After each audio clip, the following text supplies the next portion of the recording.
Hello. What up, man? What's up, buddy? Nothing. We're rolling. Here we are. Oh, cool. I don't know. I'm going to call you as a layman. I'm going to say this is Jay Holland. That's how I knew you. And I know that Perfect. on the internet you're Jayson Holland. So That's right. I'm gonna keep it casual. I'm into that. All Let's right, do cool, that. cool. So I met you years ago through playing music and stuff, and you're an Yeah. excellent photographer.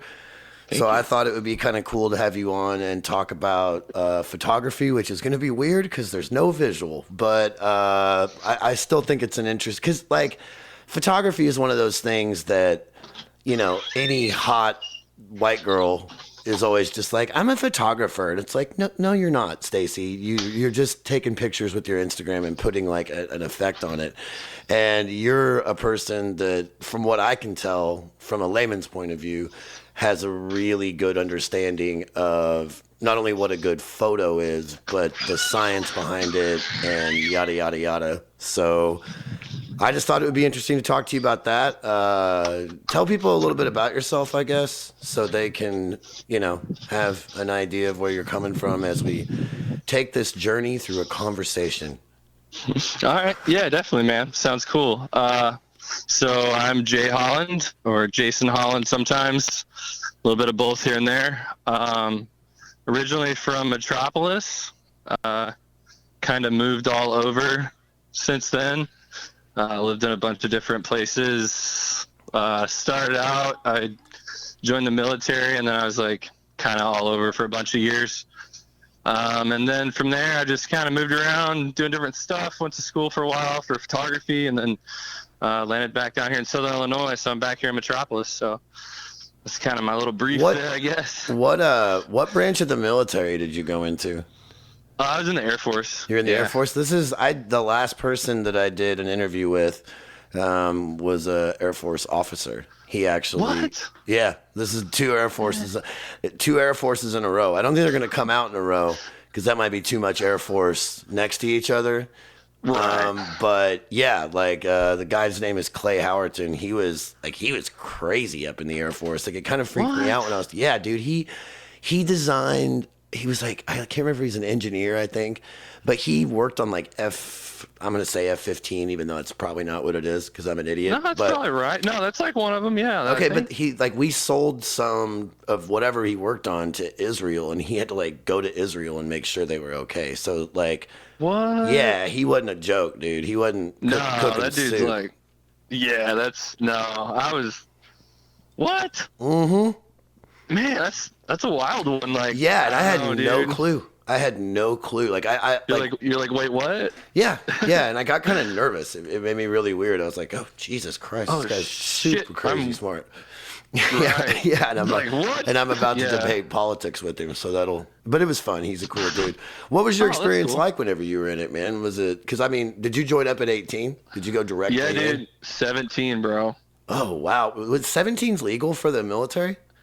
Yeah, with your parents' consent. My dad was like, "Fuck, yep." Go, He go, just go be a at the patriot, boy. kitchen table. He was like, "Go out there and do something." And I was like, "All right, That's pretty cool. I mean, like, yeah, was it a yeah, was it a decision that was based, like, were you a troubled young man at that point, and you were like, yeah." I need to find some, direction. Yeah, my dad was like, dude, like you can go to college, but like I don't think it's gonna work out He's just yet. like, I'm you like, dumb boy.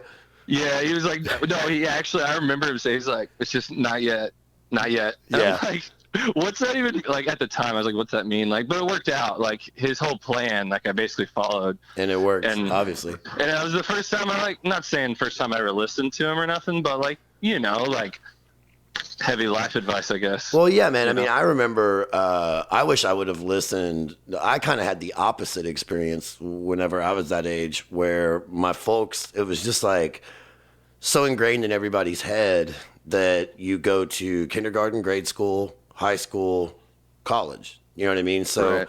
I had no clue what I wanted to do whenever I was that age. Like I think I was 17 when I graduated high school. And Yeah. I had no clue what I wanted to do, but I went ahead and went to college because that was like the thing to do. And I actually went to Murray State University, and then I went to Carbondale for a year. And I got Wow, yeah. yeah, and I had no idea you went to Carbondale, yeah, dude. That's nuts. Thompson Point, son. And Yeah, dude, what's up? yeah. And I basically like got over to Carbondale, and I was majoring in psychology, and I was taking like I think 4 or 5 classes I think my last semester for Right. psychology, and I was just like, this is trash. I don't want to do this. I'm done. And so like probably I would say 6 weeks into my second semester, I just like the only thing I thought I might have wanted to do was psychology. And Yeah.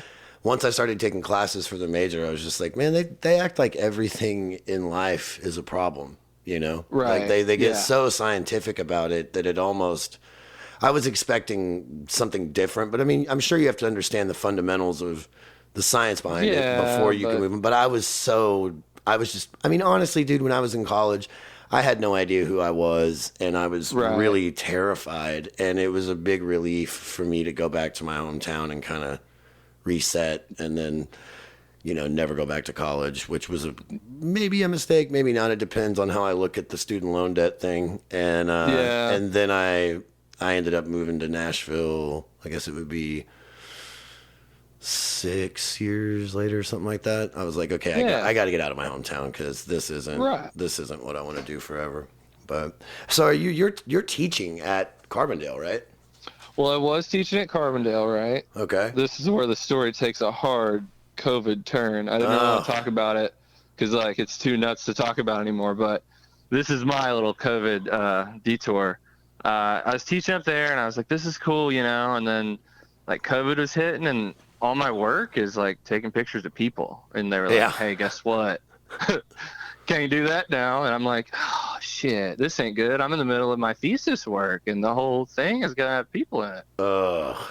And I was like, I don't. And I was having a baby. Like we found out we were having another baby, like our first baby together. So and I was when like, you know, say honestly, when you were doing thesis work, does that's like I didn't finish school, so explain exactly to all because yeah. So like I was teaching on this like contract as a student. So I had my own class and stuff, and like I was a teacher, and then at night I'd go to some classes and they'd talk about art and do dumb art talk and, you know, in like dimly lit rooms and people in turtlenecks. yeah, And then me and like don't look like that much, but you have like a denim vest on, nothing else, yeah, nothing else, like nothing, like naked. yeah, and, Like it's and my Crocs statement. and Crocs. In Crocs. No, actually, you know, this is another quick side tangent.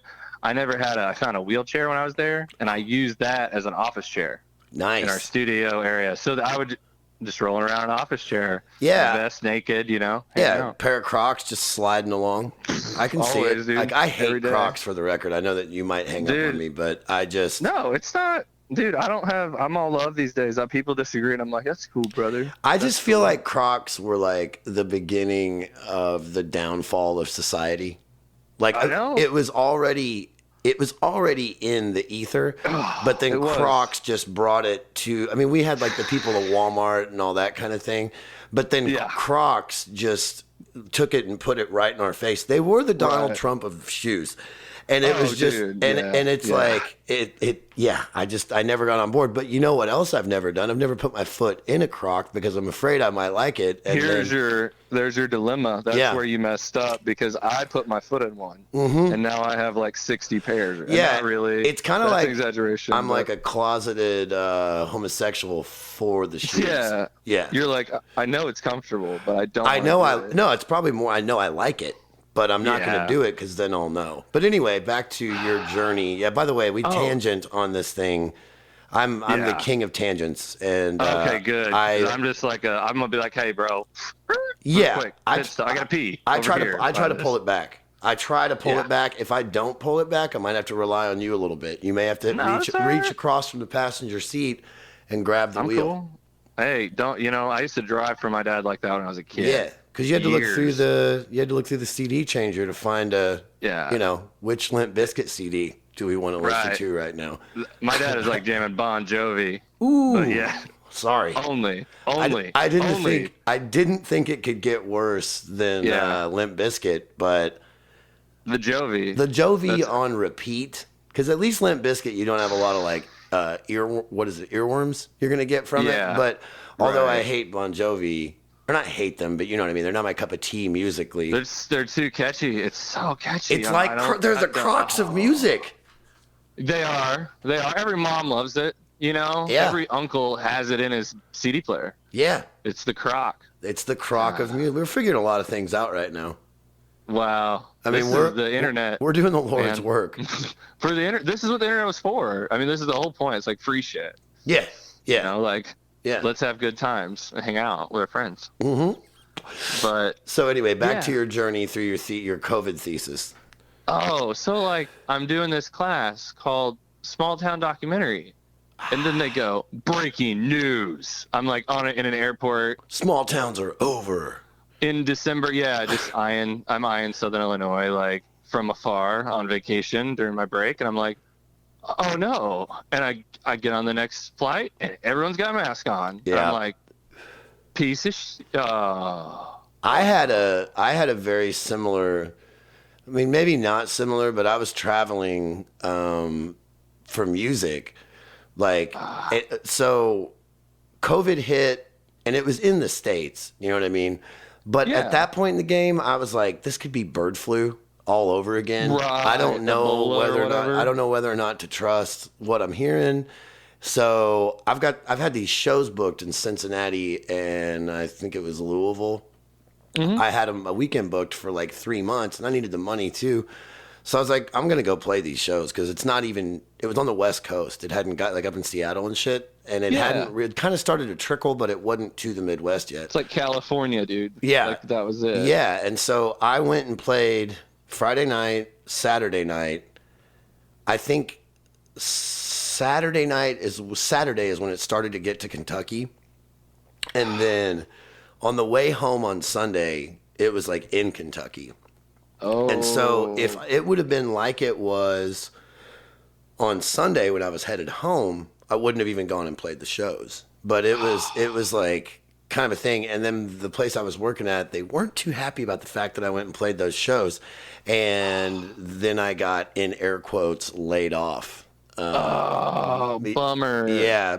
And it was not good. It was definitely like, no, dude. It's like, okay, the world's ending. I don't have a job. Unemployment. Okay, this is really scary. And because I had a really good job too, man. I remember. Yeah. No, I remember. Yeah. Had a great job. And but then so I was kind of right there with you I mean, I wasn't having a baby, but the baby part is what made it all hard. Yeah. But not hard. Like it didn't make it hard, but it made like, when you make a decision, you know, you get that rush. You're like, I'm making a decision for this family. You had that going for like 6 months hard. Well, I mean, you and are. So, I know, but it's just like it just to explain, it just blasted past every other priority. Like I just looked, stuff started falling off quick, and then one day they were like, we're all freaking out, and we're still in school, and these kids, you know, and I'm not trying to get anybody in trouble, but these kids are freaking out. I'm like, look.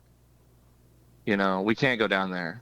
So we're just going to have to do whatever they tell us, you know. Yeah. And I remember saying that and being like, that's a bummer. No, can't you edit what you have? It's been a month. Like, you've had 4 weeks to shoot. I was like, we meet once a week. Yeah. Like, 1 week, all we did was, like, introduce each other to, like, you know. Yeah. So I just got really disheartened with that world, I guess, if that makes sense. Yeah, totally.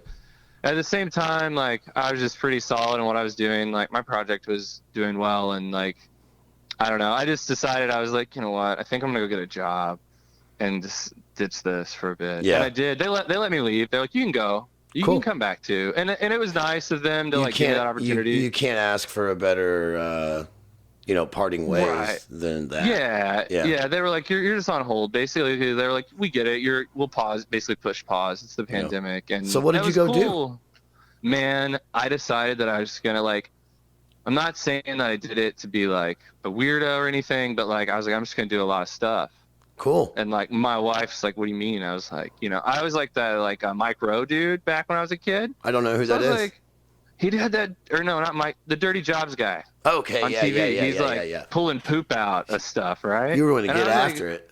I just like, I want to try something that's interesting. Like I'm into learning. Like that's cool, and I want to see what people are into. Like that's what my photography is about. Did you go directly to plumber?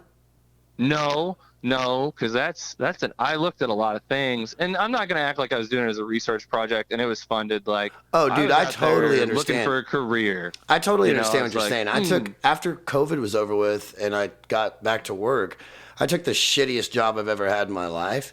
me And too. and I was just like, you know what I'm going to do?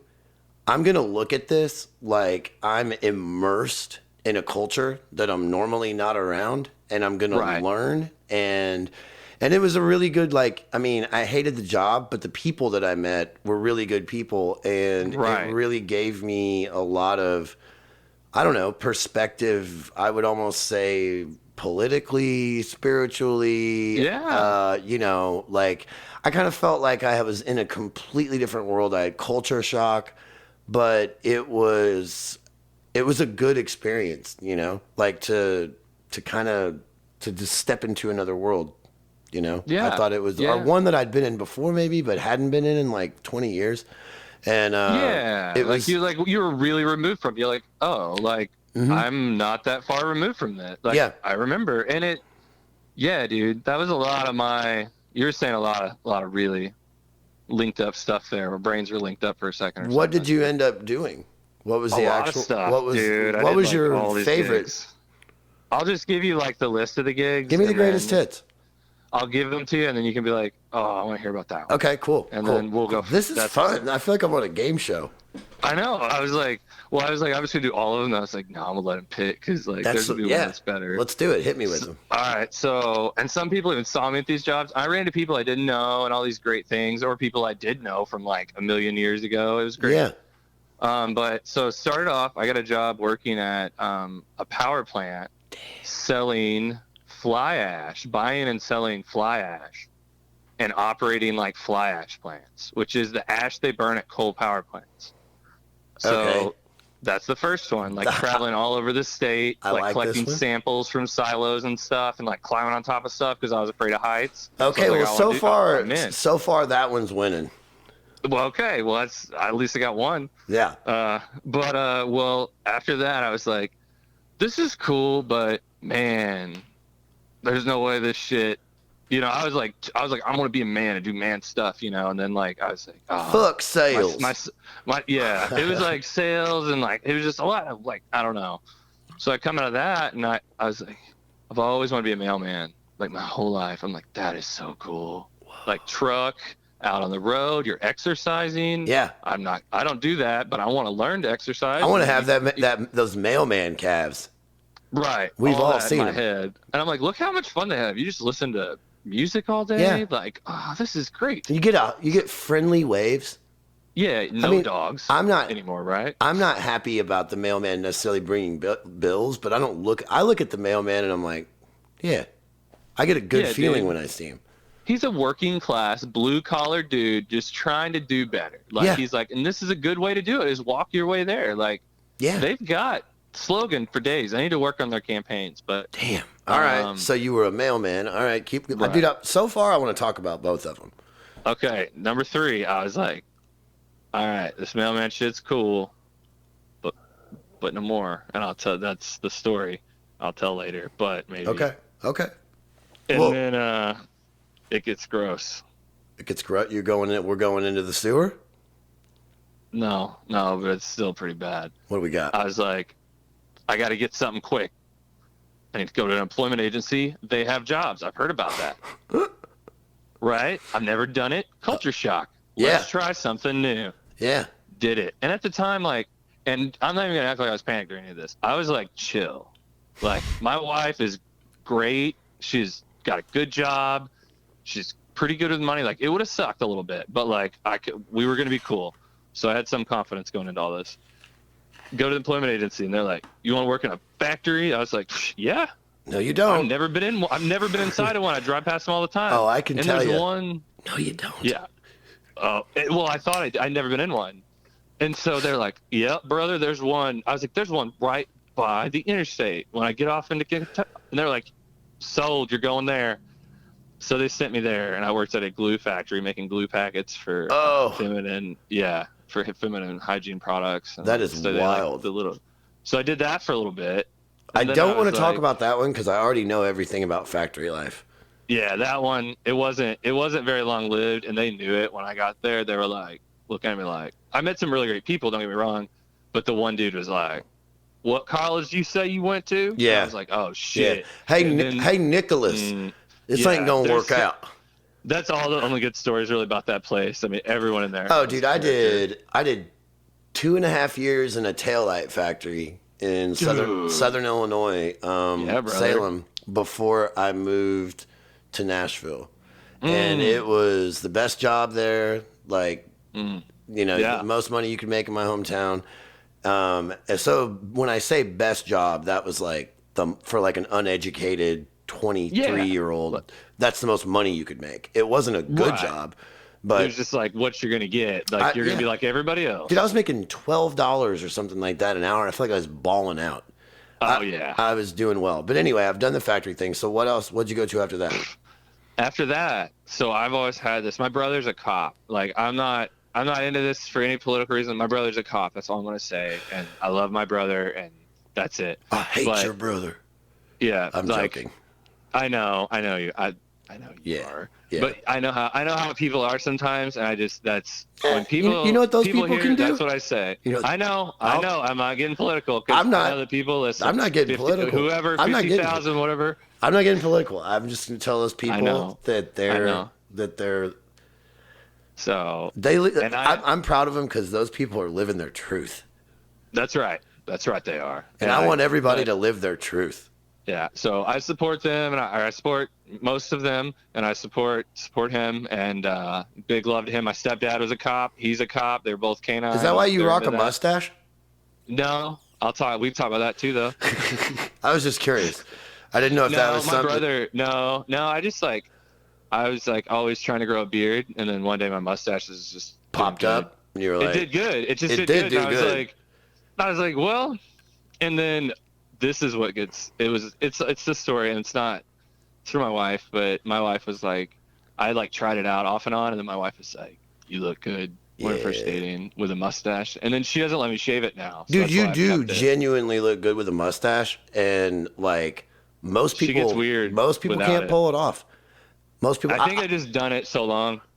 That's why. I grew a beard a long time ago, and then thought it would be funny to shave it into like an Almond Brothers mustache because I also thought it would Yeah. be cool. I was like, yeah, shave this Right. thing into a handlebar, and I did it. And I called my girlfriend at the time, and I was like, I think she called me, and she was like, "Hey, do you want to come over?" And I was like, "No, I don't, Oh. because I can't go anywhere right now. I shaved my Yeah. beard off into a handlebar mustache, and I can't go anywhere. So you're gonna have to come over here because I'm really like I don't know what I'm gonna do.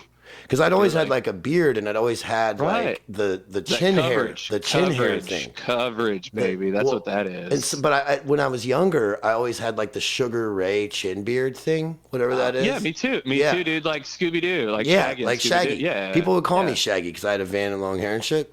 But Yeah, like I bet. when you go from always having the Shaggy, we'll call it, to Yeah. the complete reverse where Shaggy's gone and now there's stuff up top, dude, Yeah. I couldn't do it. And Yeah. people were like, yeah, it looks good, man.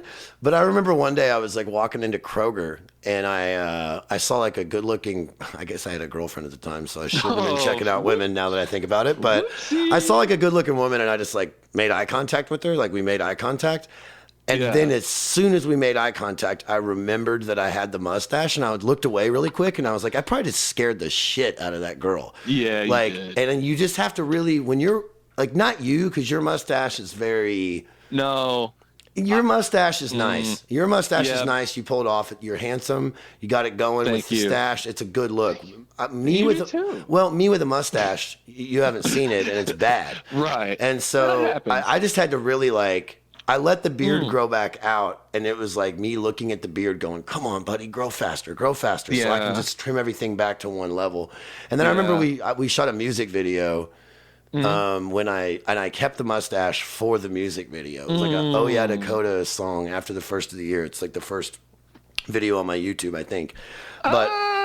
But I had a mustache in that. But then at the end, I didn't because I was letting it grow out, and I was like, please go away, because we had to reshoot some shit. But That sucks. So you like go in and out like you're a director's worst nightmare. You're like, no, the ending. There's the artist. It was just the ending that we had to reshoot. Bad. So yeah, but okay. I was just like, I'm not fucking going back.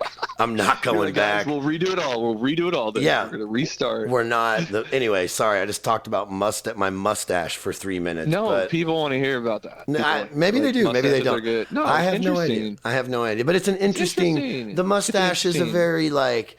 It's like wearing a tiny Halloween mask that you forget about. And it's like sunglasses. I mean, you're like, but I don't sunglasses. But sunglasses, you feel like you're hidden. I feel like when you have a mustache, you feel like you're out there. Like I feel like it's all eyes on you when you got a mustache. If something happens, they look at you and they're like, "Well, he's obviously in a place of power. Ooh, he's about to run in." That's either a police officer, a firefighter, or a manager at a Burger King. Either way, this guy can get something done. He's a hard worker. It's almost like being a doctor on a plane. It's a lot of responsibility whenever something happens, because people are going to look at you. And you're like, "Where's the baby?" And there's the mustache. Yeah, and that's how it works. And it's an odd thing. I have no idea what we were talking about before the mustache. We were talking about your jobs. So my job. Sorry, yeah. So back from the tangent. Sorry, man. Yeah, I'm the worst. No, I was in that too, dude. We went all the way down there together. That's all right. Let's crawl back up. All right, let's go.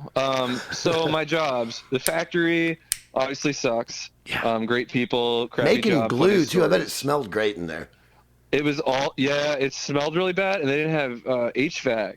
What did you guys do? What did you guys do with all the dead horse bodies?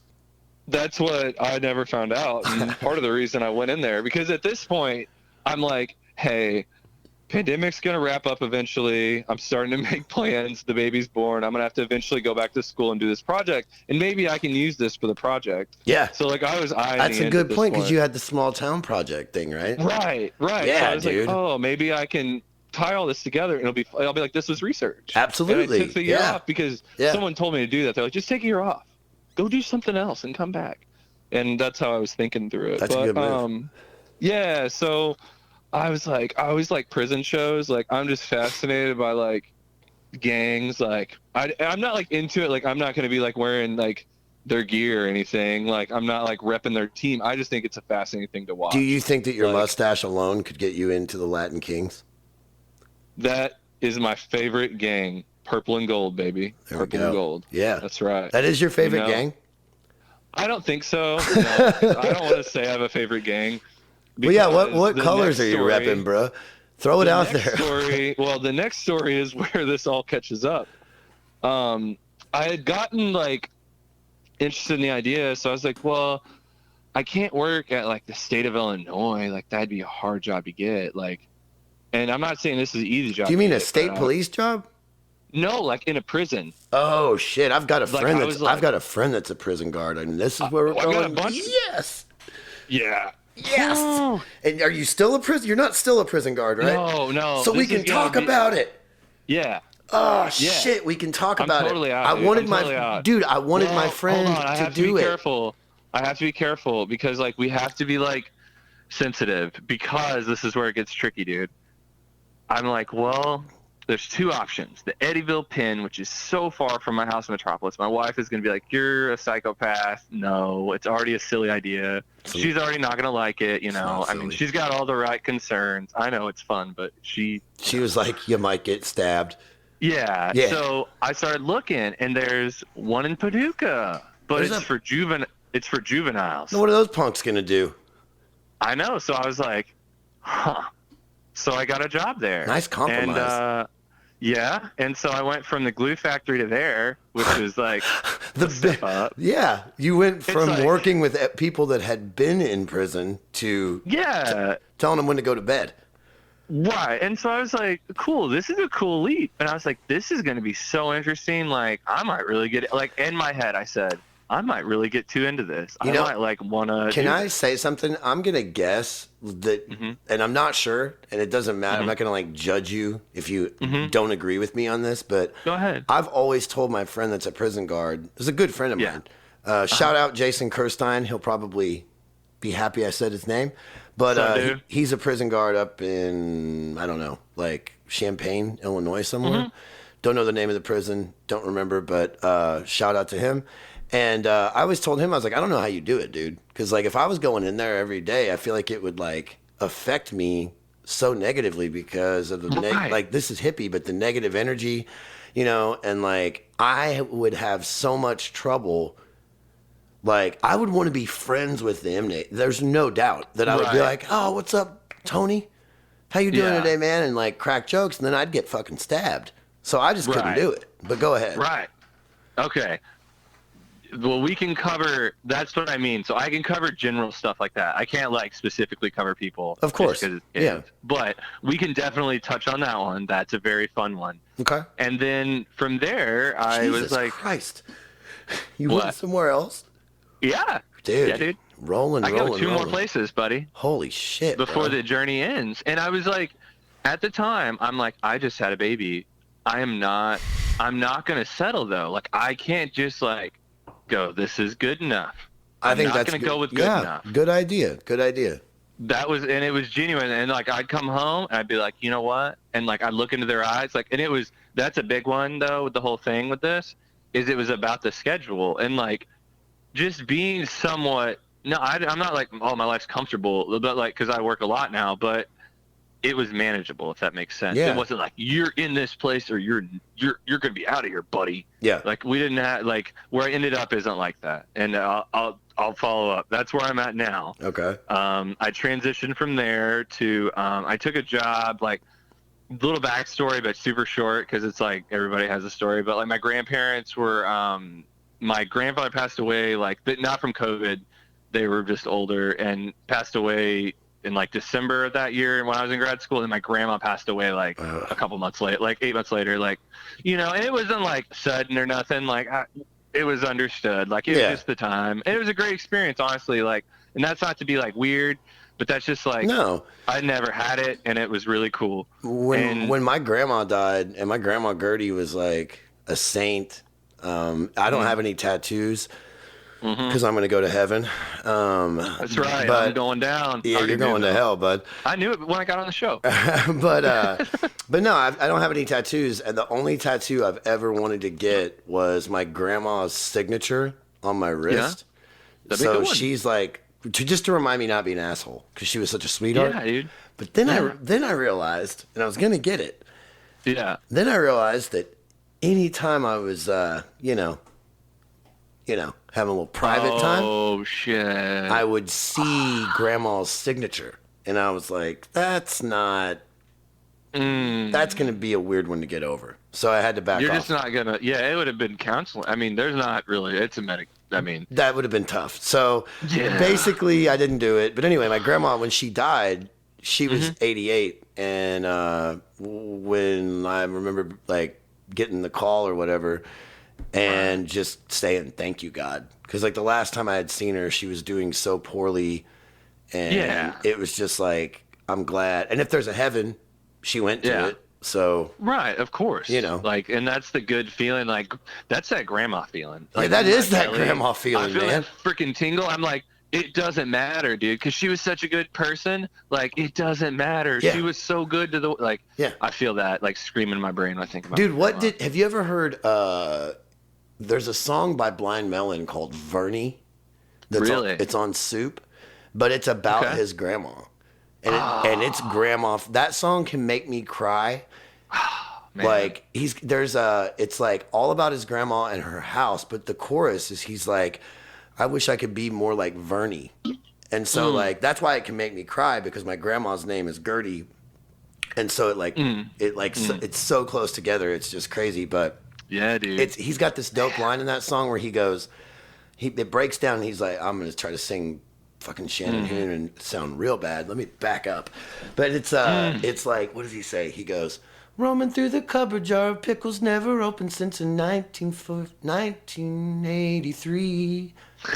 and then he goes, and something in a pile, and Elvis down the aisle singing gallantly. But that line, the pickles haven't been open since 1983, and Elvis is down the hall singing gallantly.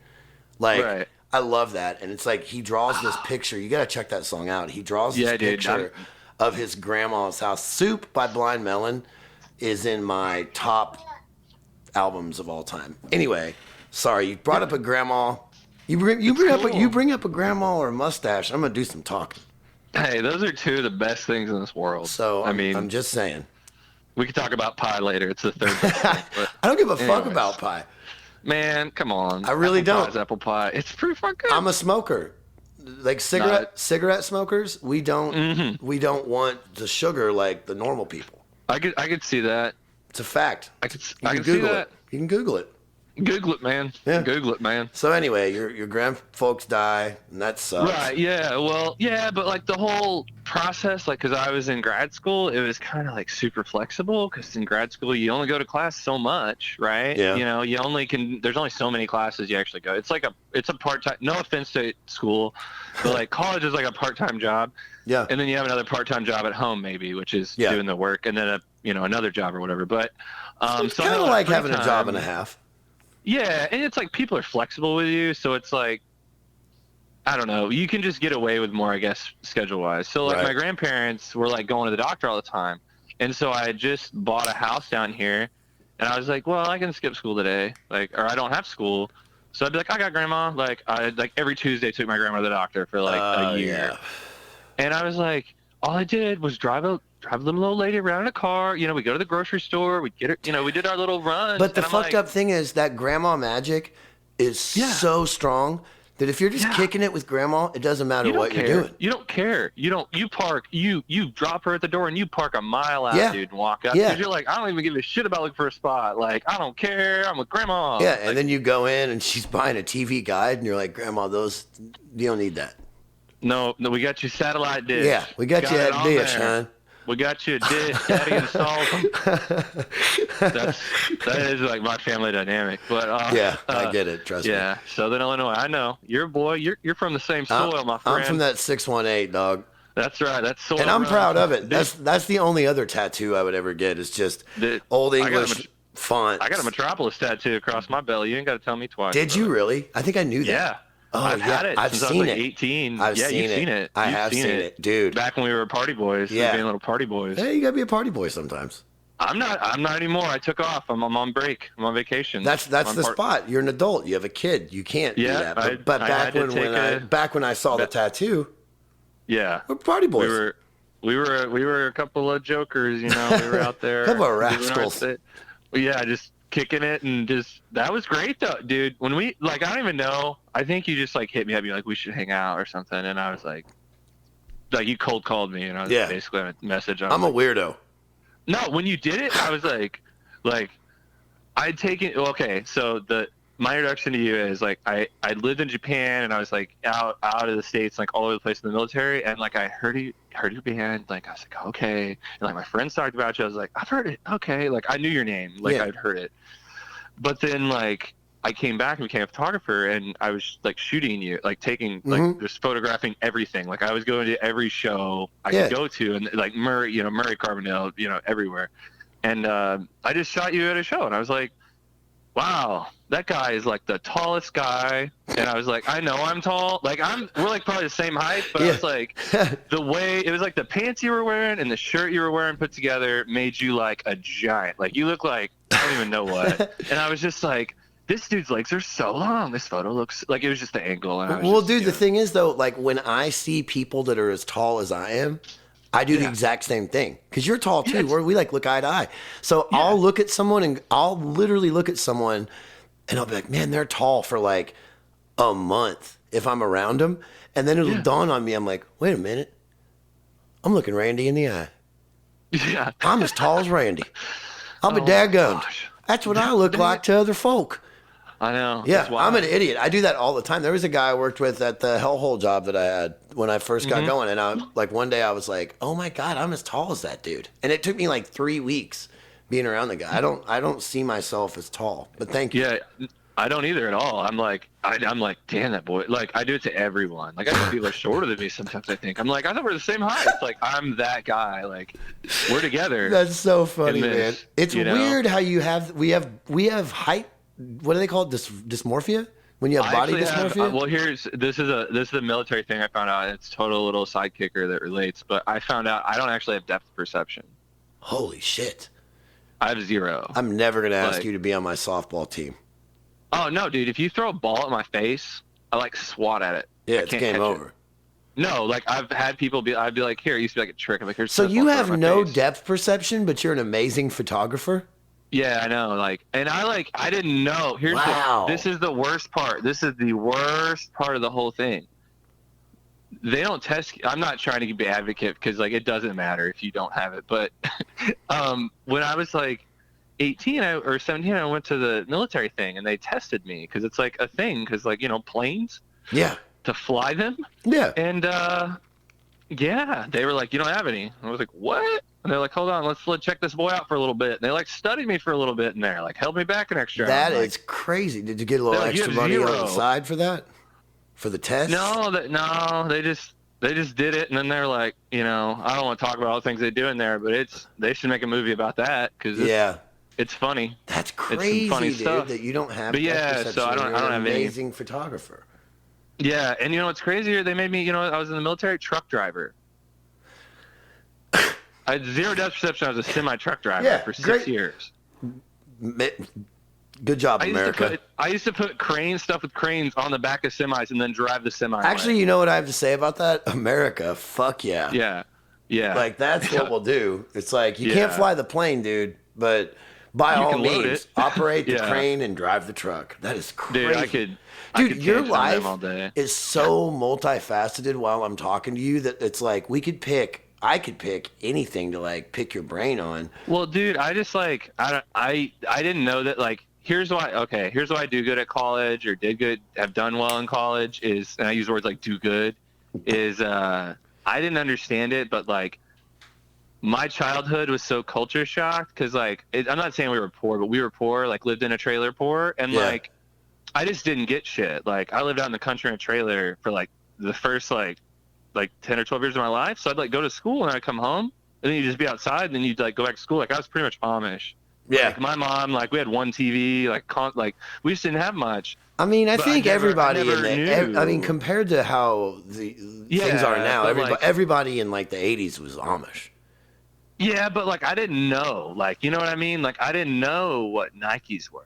Okay. Until I was I wasn't poor. I was like raised middle class, and for my town, I was like probably rich. I used to get made fun of when I was a kid. This is hilarious because the kids on the bus, I got a Chicago Bulls backboard that was like the glass one.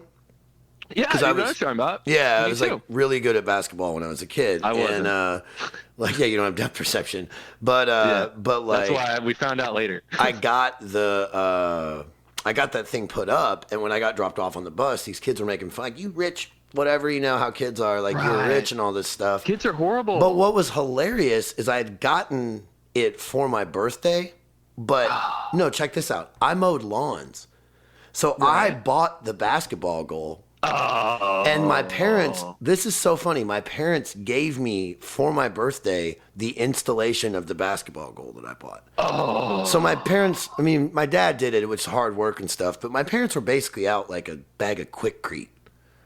And so I was getting made fun of for being rich, which I get it because my parents had a beautiful house, but like, it was just kind of funny to get that. You're just like, that treatment from the kids. And then it's like, I go in the house and we looked like we had money, but my parents were like Hitler and Mussolini. So I wasn't getting away with anything. I was the antithesis of an only kid where like, I wasn't spoiled. I was actually like policed. You know what I mean? Yeah, like they're just like that. We can see you at all times. Yeah, so there's two of us and one of you. Like, It was crazy. But sorry, I sidetracked on this. No, it's cool, dude. But anyway, so like, I guess this is what I'm starting to figure out later. And like, I've taken like you should have seen like my college transcript. Like, I just take everything. Like, they're like I got an extra minor in college out of just taking classes online for like gigs, like for funny, because I was like, I love this, you know.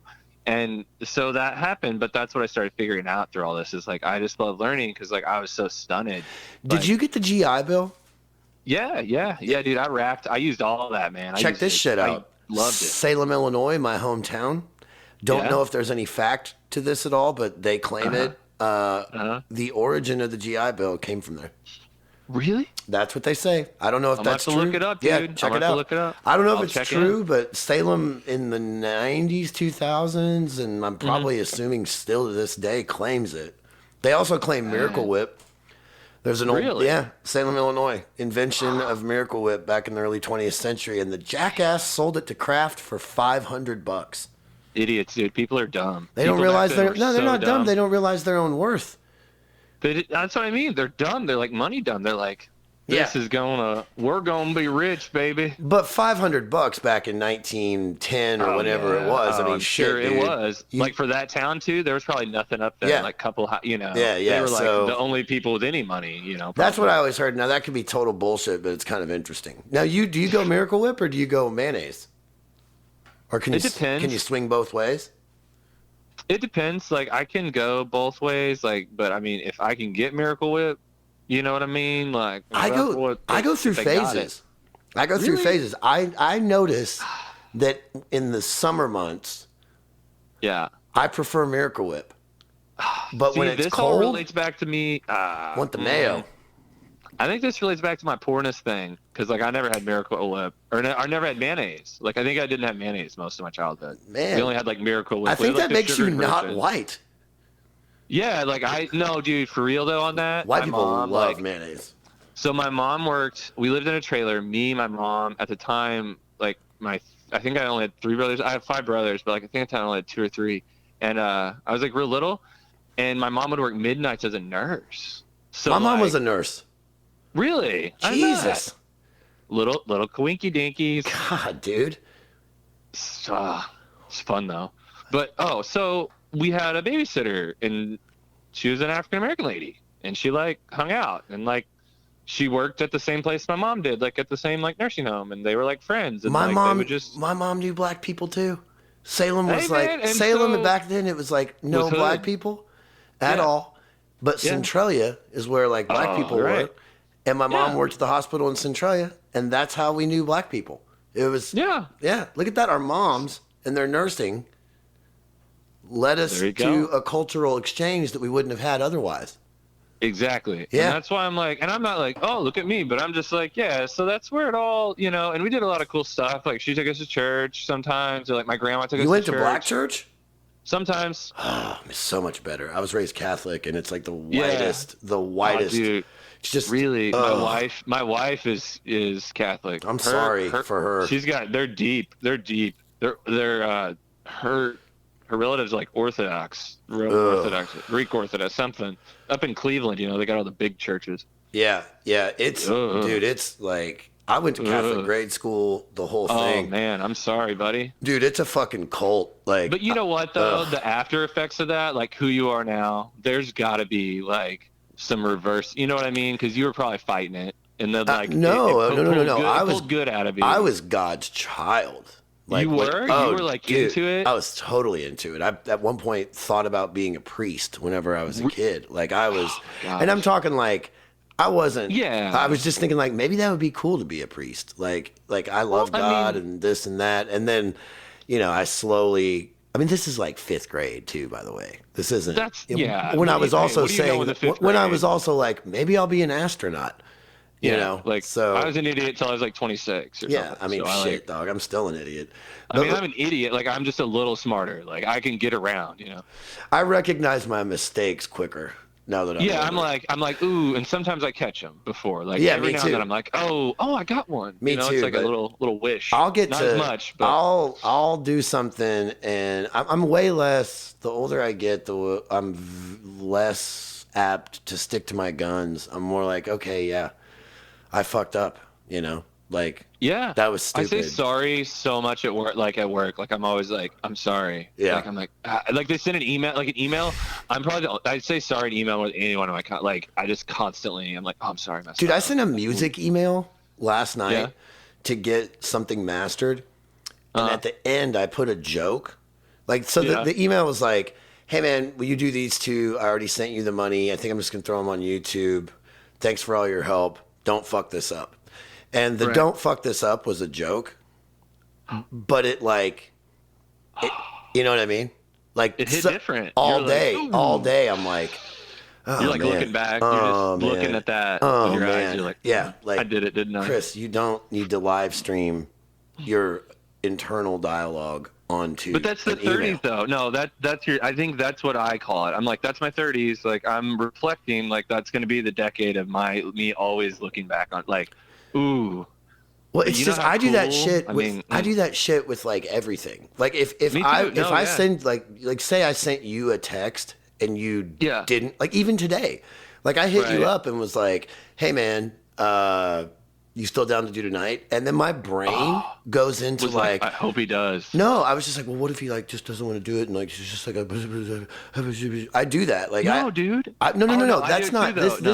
No. This isn't you in particular. This is No, me it's with just your brain. anything, Yeah. dude. Right. Anything. I'm just like, Yeah. oh well, man, they probably. And then if but the thing is, now that I'm older, I did that Right. for about 15 seconds, and then I was like, well, Yeah. he's probably working. Yeah. He's probably at his job. Chris. Yeah. That's what your Yeah. brain says, and you're like, And then I was like, I'm also at work. Maybe I Yeah. should do this when I'm on break and go grab a fucking window. right. Right. Yeah, but it is what That's it the is. thing, dude. Dude, we're No. bouncing off. It's like a ping pong game. I'm gonna call Dude, the this is episode how- Ping Pong Battle. You call it that. I like that. You like that? I think that's gonna. Ping Pong Battle. Mm-mm. Because This could be a normal. This could be a normal. We could once in a while this. I'll do this anytime. I don't mind at all. I mean, mean, we I- haven't made one goddamn point, but I've enjoyed the conversation. No, but it's been like a solid, just like flow though. There's no. This is what podcasts are supposed to be. Yeah. I mean, like this is the Yeah. idea. This is nice. I And like this because the at last first- one I did, man, I did it with Yeah. that Clay Howerton guy, the other Air Force dude, and Uh-huh. he's like a staunch Republican. So, Oh, but like I'm cool with him. Like I'm totally Yeah. cool with him.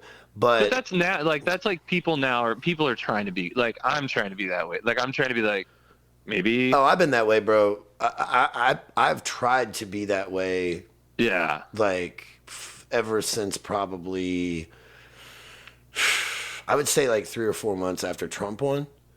Yeah. And I saw, like I say this all the time, so I'm sorry if anybody actually listens to this on the regular, but You're I, good. I saw how, I'll just say this. I saw how the left started to act just like the Tea Party was acting whenever Obama was president. Exactly. And I was just like, Yeah. this is stupid. Like I remember being on Oh, I know. Facebook and I remember saying like, hey guys, he won. I kind of feel like the whole country is my parents Yeah. arguing in the front seat right now, and I'm just in the back crying. So can everybody just Right. stop? Like, Right. what are we doing? Like, Right. it's like, what the fuck are we doing? And then what it is, I'll tell you what everybody was doing. It's a grift. It's a fucking Yeah. grift. You get on that fucking political train, you pick a side. Like right now, if I wanted to make this podcast like more Blow up. successful, well, maybe Yeah. not blow up, but if I wanted to make it, I'm almost hindering the podcast by not picking a side. You know what I mean? Like That's there's a not lot good- of you money can't to do that. No, You I can't would never do anymore. that. It's a lot. But I'm just saying that I think that the larger structure set up, and this is for me, journalism school, talk head is going, the way I've seen it shape from 2014 when I started in journalism school and understanding it as what it is, journalism, the structure has it's eroded down to just Social media politics. posts. It's just Well, a that's the little, thing, it's it's like social- an outrage. It's got to be an outrage, or It's not clickbait. selling, like It's clickbait because the fucking papers couldn't keep up with social media, so they had to start acting like social media, which is hilarious Yeah. because I just got done Yeah. saying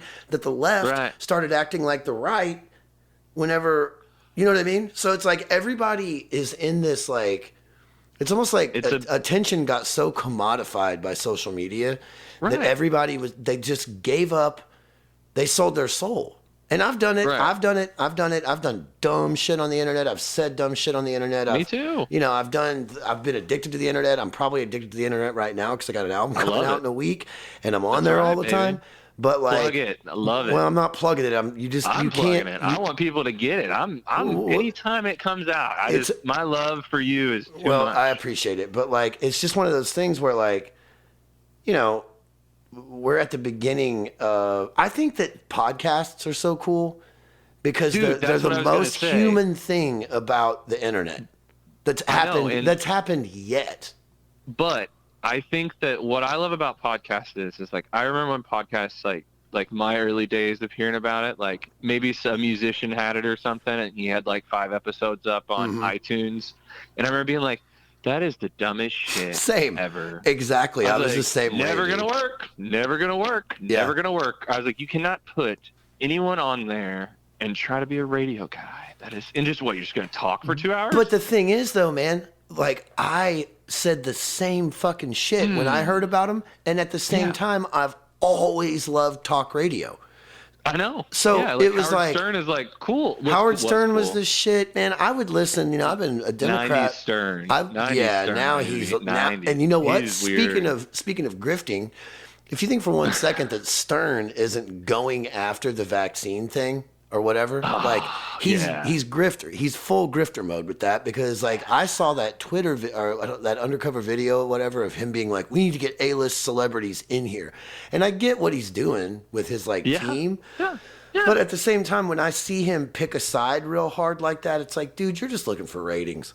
But you know what, dude? Him and his whole, that's the thing. You said the word. It's like all of that bloated, and I'm not going to, like, it's so easy to, like, do this low-hanging fruit I'm about to do, but I'm still going to do it because it makes me laugh. But, I mean, you've got the end of a culture, like a cultural, and saying the word boomer is not a bad thing, but the end of boomer culture is happening. And those people. That's a good point. Who love this big team, right? They're like, you got to have a producer and a light, and you got to make it look like Hollywood, baby. Yeah. Like the old days. The like grift. Those people, those exact people made everyone and podcasts happen because every podcast is like, we're in a studio in my garage or wherever. And you know what? It doesn't matter because people want that real, dude. And I just go, look, there's so many people I know that I'm like, man, I hope they get a podcast. And I'm like, I heard you got one. And I was like, all right, that's. Well, I mean, I didn't like get one. You know? I just made one. I was but just that's like, what I mean. You got one. You made one. You don't well, even man, get them. over COVID, dude. COVID is what, like, full circle back to COVID. COVID is what made me do it because the first episode is with my friend Tim Tolka, and we grew up together. And he lives in Mexico City. And over COVID, we would talk, and I love talking to Tim. Tim's such a fascinating guy. Like I've loved him since we were like in 8th grade when we met. And and I just like we would talk for like 2 hours, 2.5 hours, just talking to each other on the phone. Right. And during that period, I was like, Tim, I wanted to start a podcast with him. That's what I told him we should do. Oh, like, yeah, that would be cool. Then it boiled down to the logistics of it, where I don't, I'm not every podcast I've done has been a phone call, and I was like, if you 3-way a phone call, it's gonna be a shit podcast. So I kicked Tim to the side to ascend to the heights of 50 views a episode. But hey man, I think that I love the concept. I know you might be getting ready to take a break. I heard. Oh, I'm definitely taking a fucking break. Yeah, dude. And that's cool. I know you're in the musician mode. I just don't want you to. I'd love to come back one day. Oh, for sure, man. I'm already having so much fun. No, I'm totally. I want you to keep it going because I'm all about I'm definitely going to keep it going. And I got as you and I are speaking. Oh, I know. I've put out 7 episodes. Too many of them eggs. I've put out 7 episodes. This will be, and then I've got, after we do this one, I'll have 4 in the tank. And then I've got 1, 2, 4. So probably like either 1 is scheduled, and then I've got another one I got to schedule. So I'm going to have it'll be like an album, and that's kind of what I wanted the first little season thing to be like. And so that's cool. So it'll then be you can be like, I'm doing it for a bit. Like you're not gonna do it every week. No, fuck no, that's dude. Just too much, no, I can't do that. And it's like the funny thing is doing the podcast like you and I right now talking is fun as hell. But putting that dumb video that I have to put on YouTube up, I'm buying a new computer because this thing's a piece of shit. And I'm using Premiere Pro and After Effects to basically combine audio in a fucking PSD file. And then I'm just wanting to put a little WAV file thing across there. The one I put out on Sunday, I fucking tried to do Friday all night. My computer was being a piece of shit. And then, so once I get a new computer, maybe it'll be a different story because my computer just doesn't have enough RAM to handle editing video. It barely has enough to edit audio.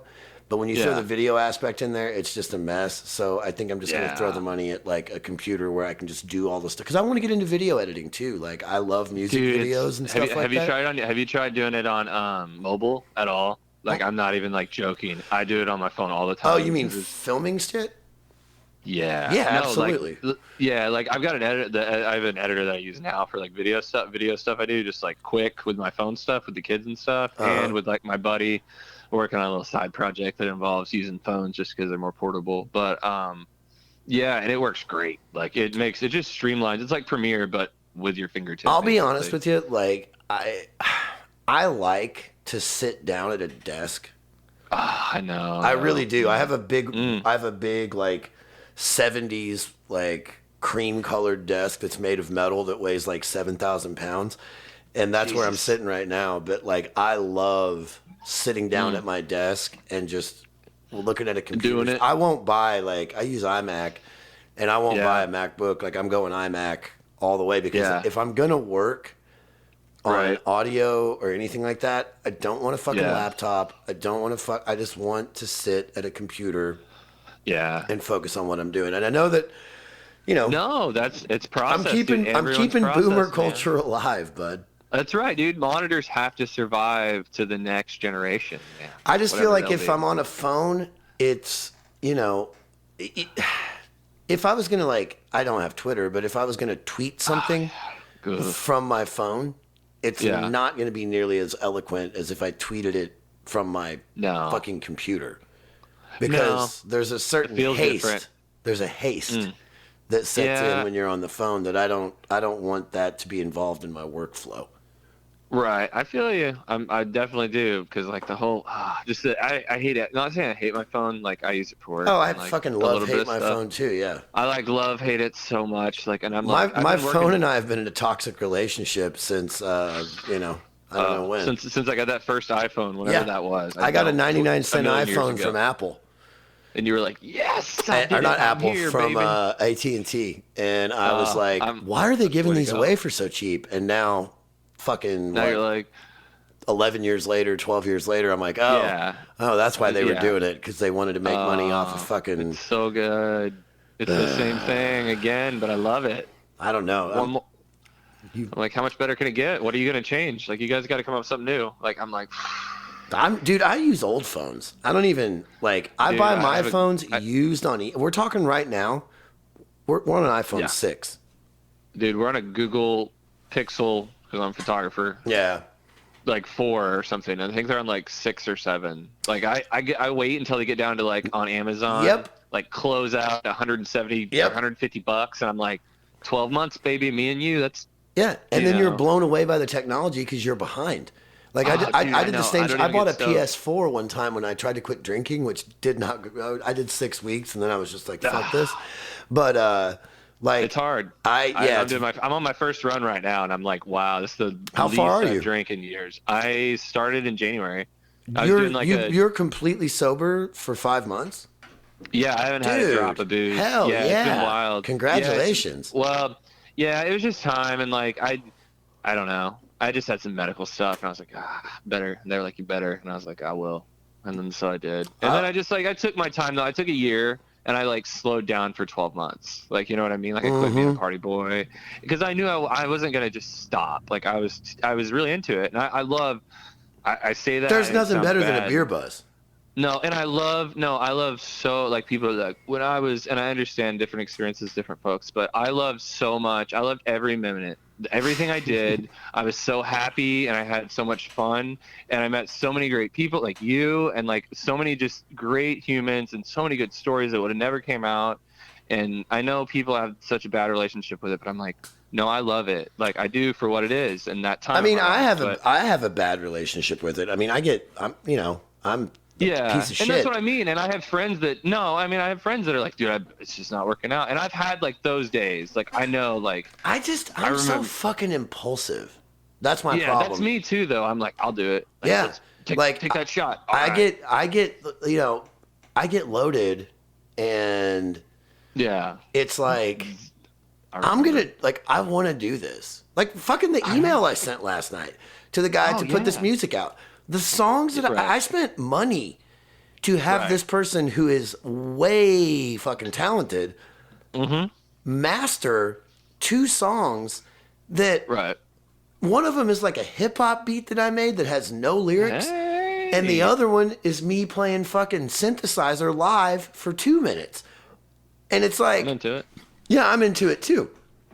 But am I gonna, at the time I was like, I was just like, this needs to be a part of my shit. Like, I do stuff like this, so why have I never, like, put this out? And why am I scared to put this out? So I was like, fuck it. I'll spend my own money to put this out, and more than likely I won't get a fraction of it back. But I kind of just wanted to see what this amazingly talented person could do with these mediocre recordings that I had.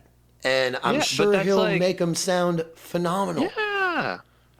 And it'll be kind of cool to just do something fucking different. And why does music have to be this thing that I pine over? And like, why can't it be more like a podcast? Why can't it be like fun? that? Like, why is it not fun now? Like, why is it such a job? Why does This isn't why I started this. Yeah.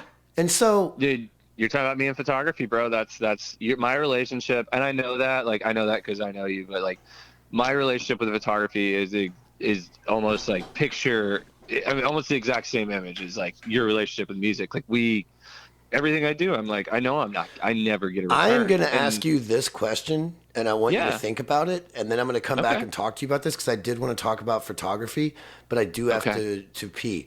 So, because I'm pounding Budweiser's like a piece of shit. That's all right. But you're not a piece. I don't want people to think that either, because that's why I'm always like, this is just me. This is the Catholic in me. It's okay to drink, but you also feel bad about it.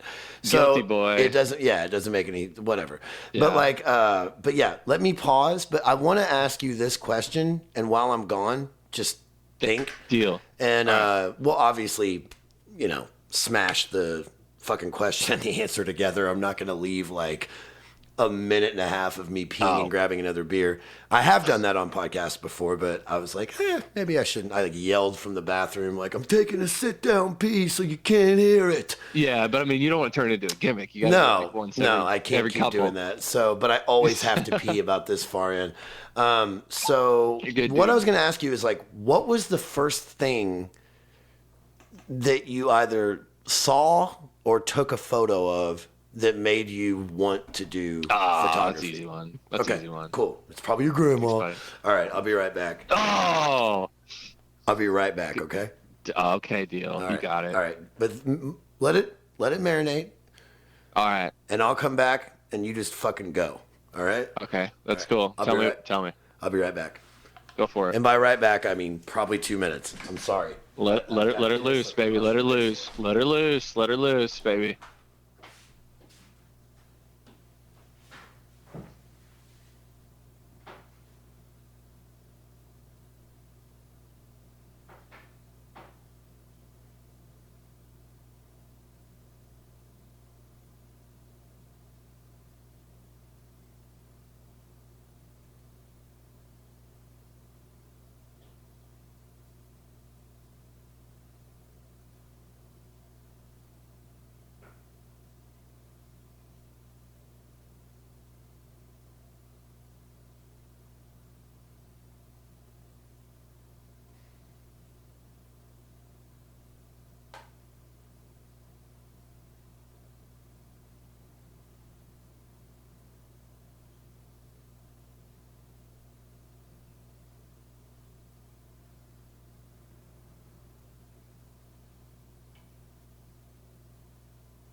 Let me write this down where this is on the recording. You still there? Yep. Cool. 21/28. Okay, so lo siento, mi amigo. Yo necesito el baño. Sí, sí. Okay. All right, so we'll do it here, and here we go.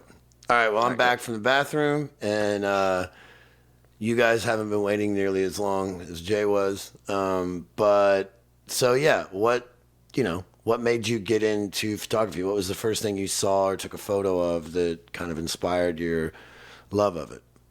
So when I got out, like I went to school, like I did really poorly, like all through school, and it wasn't because I like was dumb. This is after you got out of the military? No, yeah, after I got out of the military, and like I did bad in high school and stuff, so I was like, I'm never gonna go to college. Like I just had that thought in my head. But then I was like, well, at the time I was a single dad, and I had a little kid. He was like, that's why I got out of the military. I was like, I just can't keep going on deployments and stuff. Mm-hmm. So I was like, well, go to college. Like I'm gonna do the same thing I'm doing now or did now. Is I was like, I'm gonna get a respectable job. Yeah. I'm gonna go to college for something really smart. Yeah. So I went to SIU pre-law. Ooh, big boy. I was like, I'm just gonna be. I mean, that's the move, though. If you're gonna fucking do it, it was like a power move. It was like I came home. They're like, so you got out of the military? What are you doing? I was like, oh, I'm going to law school. Mm-hmm. Well, I'm pre-law right now, but once I get that done, I'm on a fast track. And like, I had that talk. I had it all built. Yeah, you were like, see y'all bitches later, because I'm about to do real shit. Yeah, I was like, I'm gonna script this like a movie. Like I'm gonna that's what I'm gonna. What do they call it? The hero's journey. Yeah, like I had a whole thought process, and like I was like, I gotta get a job. Like, I'm getting a military. I'm gonna find me a job and get me real world. Like I never had a real job. Like I worked at Pizza Hut or something, and so I did that, and like I got a job at the school newspaper at SIU. I was like, I'm gonna move up there. Me and my son. I'm gonna go to school. He's gonna go to daycare. Like we're just gonna have this school life. Like the military is gonna take care of the bill. Like. Sound like a good idea. So I got a job in the newspaper. Worst idea ever, right? Because, like, dude, this is in 2014. Ooh. This is August of 2014. That's the beginning of dude, the Ferguson riots were happening. Yeah. Yeah. They were driving up. I covered it. Wow. I drove up and did it my first, like, couple weeks at school. And, like, so I went from, like, I'm not in any way... Or will I ever? If you start talking about Ferguson, no, I don't want to. No, I'm gonna say Republican. I was gonna say I'm not a Republican. I'm leaving Ferguson. No, I don't even. Just bringing up Ferguson. Oh, I don't even like. That's why I'm like. I try to just run past it. Like, you remember that? And I'm like, oh. It's so. Well, the thing of it is, though, dude. All right, fuck them, because I'm gonna say it. Oh. So, when I watched that happen. Obviously, I was like, this is fucked up. Right. But white people's answer to white people's problems is always more white shit. So motherfuckers were going to Ferguson, not you because you're working, but motherfuckers were going to Ferguson. I know, dude. To put the fucking shit, their photos of the fucking rallies on their goddamn social media to get likes. And then it's just like, dude, you're using the pain of black people again, which that's kind of the biggest fucking thing that we did, which was we did that and rode their fucking backs to like the success that this country has. And motherfuckers are like turning that tragedy into a fucking social media commodity. And it's just the most, I could not help but notice that. And then I made some statements about it just to see what would happen, which was, is this a good time to say I don't like black people? Just to see what would happen. And guess who almost got canceled then? Me. And everybody was so mad at me. And it's like, you stupid motherfuckers. Like, it's just, dude, like, and that got commodified when I said that. Then it was cool to hate me because I said that. It's like, you stupid motherfuckers. I've had black people in my band. Like, are you kidding me? Like, give me a fucking break. It's such a sticky and messy. And I mean, look, like, I don't know. you know, not the smartest You know, social and media post, but I was being No. like, fuck it, I'll And, say like, this. Like, I don't give a well, fuck. Like, I know who I am. yeah. You know what I mean? Right. Yeah, I know, Like- dude. And that's why, like, I hate, man, I just hate, well, I don't hate social, like, I get it, like, necessary evil or what, like, I get it. Like, we need it. Like, I need it to talk to, like, my aunt that lives in Arizona. Like, Well, fuck, it's important. we need it. You need it know? to push your photos. I need it to push my Right. fucking music. Like, it's a Right. And necessary that's- evil if Yeah, you're. and I get it, but, yeah. like, I've just been on such a diet because, like, I just lost it, you know, and I was like, I got to get out of here for a while. Like, I go on Facebook, like, I post a picture of my kid or something for, like, family to see. Like, But I that's the genuinely move. don't.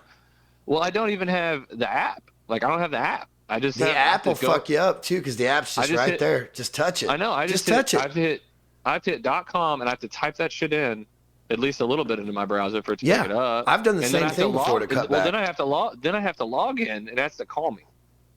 Oh, that's the 'Cause that's- move. Because then I'm like, shit. And then I'm like, do I really want to go through this? Like, You it can makes me set it just- up to where it wants to call you.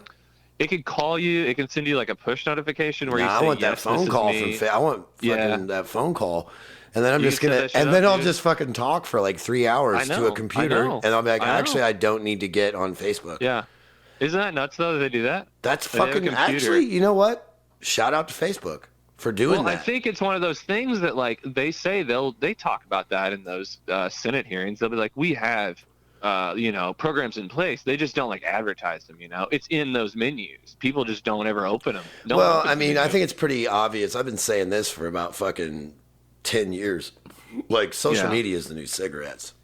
Oh, dude. in 100 years? cigarettes, man. Oh, I know. In 100 years, people are gonna be look like, back You're and be like, going "What to a clinic. the f-" No, it's gonna be like heroin. They're gonna be like, you got to go to the clinic. I don't think so. Yeah, I think Deborah. culturally it's going to take care of itself. I genuinely believe that. I don't think I'll see it. But I mean, if you look at like evolution, it's going to take care I of don't know. itself. It'll I take don't care know, of itself. dude. I hope so. I hope. If oh my god, if you're right on that. Because it'd it's be good not for it's me. not going to like okay, I think maybe people- saying I- social media is let me rephrase. Using social media the way that people were using social media, particularly in like 2014, which is kind of what Right. you were talking about with the Ferguson stuff, that's going to be looked at. So Right. using social media is going to evolve into Yeah, and a I thing think- that's probably not so unhealthy. And I think people will look back at the way that like our generation used social media, particularly at the onset of it, and it'll be Yeah. like cigarette smoking. They'll be like, I can't believe Yeah. that people used to like take a picture of their food and be Right. like, I know. yeah. So I think I it'll, ate it. yeah, I think Like, it'll, oh. and I've done that. I've done that shit. I've done it, dude. And I I'll used do to it, be bad but about I it. I usually used to do be it when the I'm guy. trying to rep a restaurant that I think is fucking amazing. Oh, dude, I tag. That's what I do, man. I go when all that traveling we do. We like tag every place we can. It's not for me to pump my cred. I'm like, no, that was a good. Yeah, if you're whatever, ever, you know? if That's- you're ever it's a good in, donut. you know, fucking, You know, what, like, if you're Like, ever we all in wanna- we all wanna be Vienna, Anthony Bourdain. Illinois.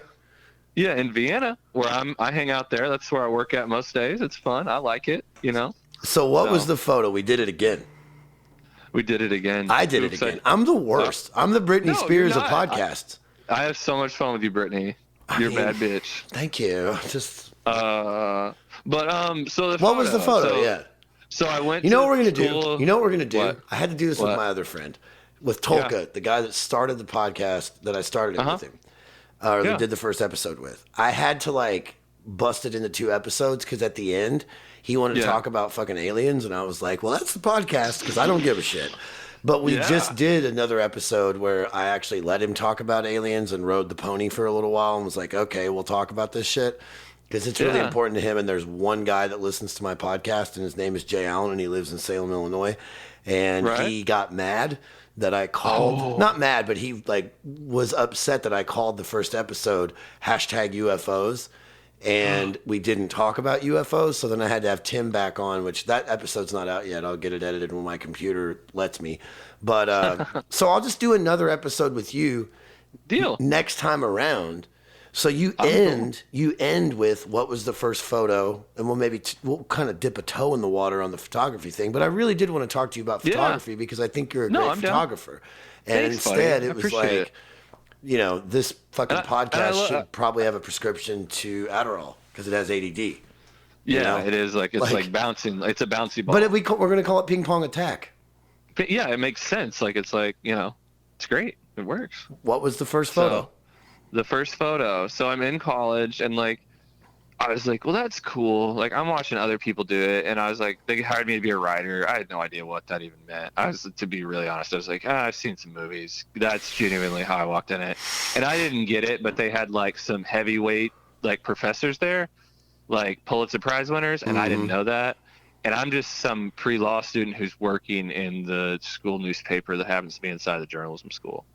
And I was like, just an older guy who like was clearly like, I say that I was just getting out of being in the military. Like, I had that, like, I was around Republicans all day long. You had confidence. Yeah, I like was very chin up and like, dude, I've been to war. Like, that was me. Well, like, I was a jerk. Like, also, I wasn't a jerk, hey, but I had hammer time. Yeah. Stop. You can't. I mean, I understand what you're saying about being around Republicans all the time. I really do. But like, but the thing is, dude, you know what Republicans have? The Democrats don't? Confidence. Balls. That too. I mean, for real. Like, yeah, no, I mean, and know. don't get me wrong, it's off-putting as shit sometimes. Yeah. But at the same time, it's also kind of like, you know what? At least this motherfucker knows who he is. Well, and I think that what that got me was, though, is I came from that, right? And then I went to SIU, which is like the hippie college up in the forest. That's what like people where I live call. They're like, I would never send my child there. You know, they're like tainted. You know, whatever. Right? Well, they're it is crazy hippie about it. Yeah. Yeah, it is, and like it's foreign. So, but the reason it's hippie is because all the people that send their children there are Republican. I mean, it's a chicken and or the they're egg trying to opposite, like twist it. Yeah. You know, do the opposite day. Yeah. So I went there, which is the opposite culture, and I had been in a Republican like stronghold basically for 6 years, and I was like known as the like guy who supported the president and a lot of shops I worked in. Okay, I got you. I was like, Obama's cool. What's wrong with him? Oh, like, okay. What? Yeah, Obama's the shit. Best president like I was we'll in ever basic see in our training life. when he got elected. Like I was there. Like and they like announced it, and like so like I all wept. the black people were cool with me because of that. They were like, whoever worked with his blacks, like, oh, he's cool, man. He knows what's up. Yeah. Like he knows what's up. He's down. Like that was the situation. And then everyone else was like, at that time, that was the situation. Culturally. Right. And so and so I was like, cool, this works out for me, and I'm in this place. I'm a minority in this group of people, that look at me. Like everyone I worked with was a white guy almost, except for one or two guys, and everyone looked at me negatively. They're like, yeah, Obama ain't gonna win again. There ain't no way. I'll elect him twice. Yeah. We're gonna have somebody back. I heard Jeb's running. And like that was the talk, and I was like, I was working at a farm whenever that was going on, and oh boy, I was listening to fucking Rush Limbaugh and Sean Hannity, and what was the other crazy person's name? I don't even remember. Bill was O'Reilly still there? The actor? No, this was talk radio. It was, but I would listen to it because I had a radio and I had to fucking power wash combines, and I also wanted to know what the rednecks were going to say so I could get ahead of them.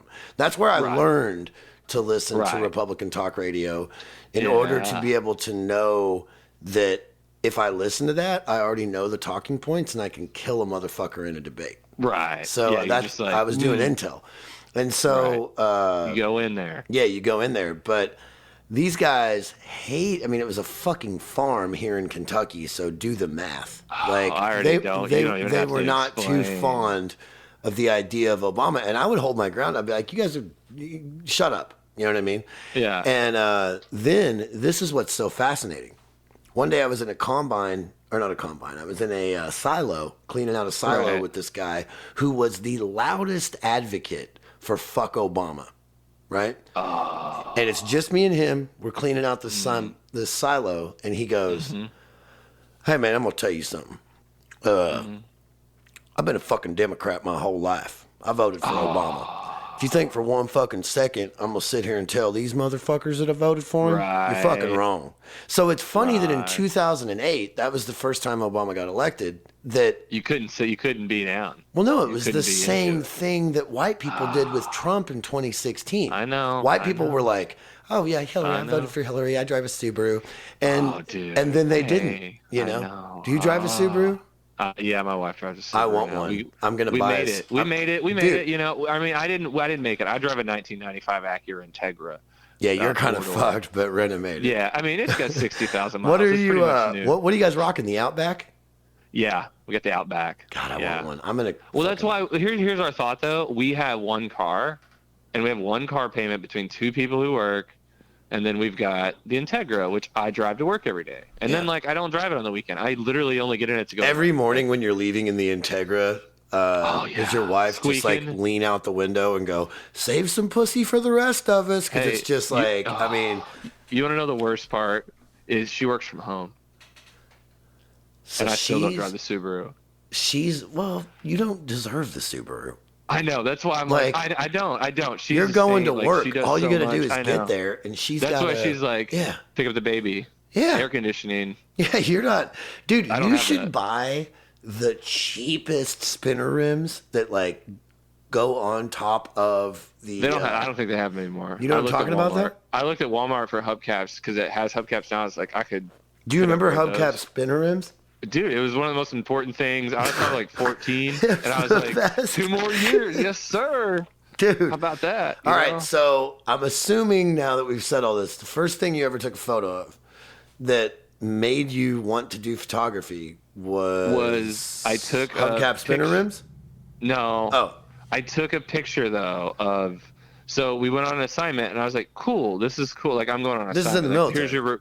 Or No, this I is was journalism? I was in journalism in school, and they were like, "Here, like." They were like, came and finally let me be a photographer, and they're like, "You can be a photographer." I was like, "Oh, cool," because I'm in that class for that, so I'm trying to learn, and I need to take pictures Yeah. because I'm an idiot. You know, I don't know what I'm doing, and I'm a dude with a beard walking around trying to talk to people. It's not working Yeah. out. No one wants me to take their picture, and so I go on this they're assignment. just like though. that guy. No thanks. They were like, Yeah, no, you can't go to a.